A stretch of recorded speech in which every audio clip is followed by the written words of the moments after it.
On February 26th, I responded to a call to 47 Coles Way.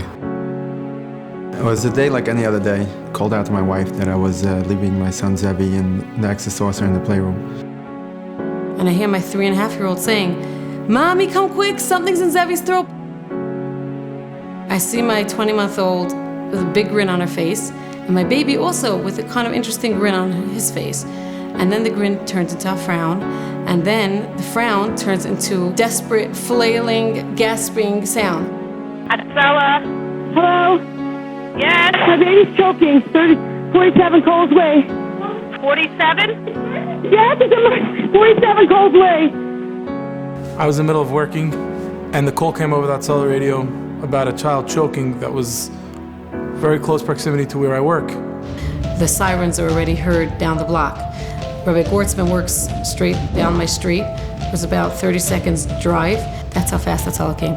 We turned the child over and saw a green foreign object in the child's mouth. We tried doing the back blows and the Heimlich. We knew and realized that seconds really matter. Immediately made sure that we had paramedics responding that can bring advanced life support to the scene. I went to contact my husband.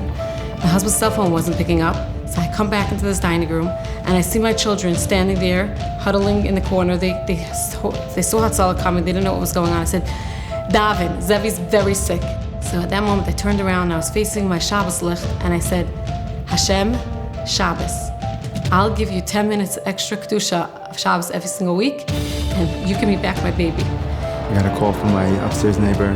He says, "Please come home, your baby's never choking." And I started racing to my car. But she was able to, at the time, move it over to get the child to at least have some sort of airway to start breathing again. This was going to be a very serious call with very serious ramifications, with very little room for error. Paramedics came. We were trying just very hard with a lot of concentration. Dispatch, we have a code. Do we have a code? He tells us the baby's pushing air, so I knew the baby was alive. We can't get this thing out. We don't know what's happening, so we're gonna go to Kimball. We may have to scoop and run. Dispatch for Kimball full loaded. We have a full obstruction. 10-4.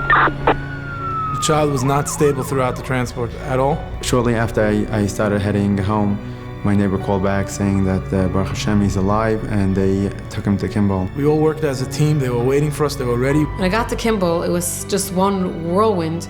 They practically just whisked my child away from me. In the hospital, even when we were there, we were still holding the airway for the doctor.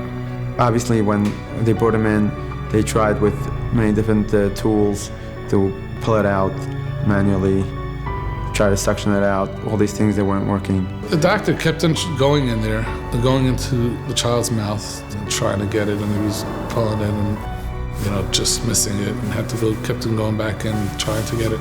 I was just like, please, Hashem, just make this miracle happen. All we saw was Hatzolah rushing in and frantically rushing out.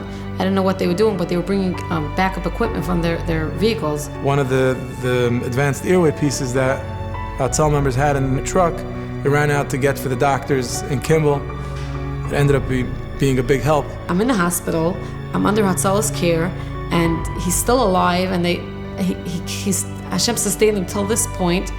He has to live, he will live, and I was so determined he's gonna live that something's gonna have to happen. It really took a long time to free the foreign object that was in his throat. At one point, Nochi looks into my baby's throat and he sees the stick of the dreidel popping up.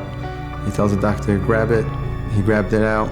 The dreidel came out, everyone clapped. It was just a total miracle. It was only after that they had removed the dreidel that I saw the Hatzolah members' faces, and they looked very worn out and exhausted, as if they had just experienced a brush with death. It hit me like a ton of bricks, and I broke down like I've never in my life cried, that I have just experienced an open miracle. It takes seconds for vital brain cells to start dying. Because Hatzolah came when they came, there was no damage. It most definitely is an experience, something which you don't forget too quickly, and something which reaches deep into your heart and areas which you never thought would be able to access. I had transformed over this incident. I went through a brush with death experience. It just puts you into a different realm. You look at your children and you appreciate your children. And, you hope that nobody has to go through this, but Baruch Hashem, this was a happy outcome. When Hatzolah did what they did, we felt a intimacy to Hatzolah, that they just were so kind, so compassionate, so always there for us. It's kind of beyond words to be able to say that, thank you or something like that. It's just there's something which is beyond. I must admit, I do get emotional when I think about it, how much gratitude we owe to them. Listen, there's no better feeling. You do all the work, and you go through all the schooling, and you go through all the training. You could have no other calls. If you have this call and you save a child's life, it's all worth it. I think about what would it be if there wouldn't be such an organization at Hatzolah. In my situation, I think it's clear that there wouldn't have been much chance of hope. When moments matter, Hatzolah is there for us. When seconds make all the difference between life and death, we count on them. Every year, hundreds of lives are saved by Hatzolah members.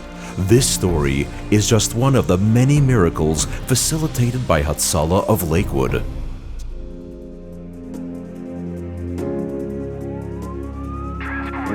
"60 members, 22 dispatchers, 8 ambulances, 6,200 calls last year, 3,100 transports to local hospitals, and a $1.2 million budget. In order to continue our life-saving work, we rely on our community. We're on call 24/7, 365 days a year. You are on call tonight. Thank you for your support.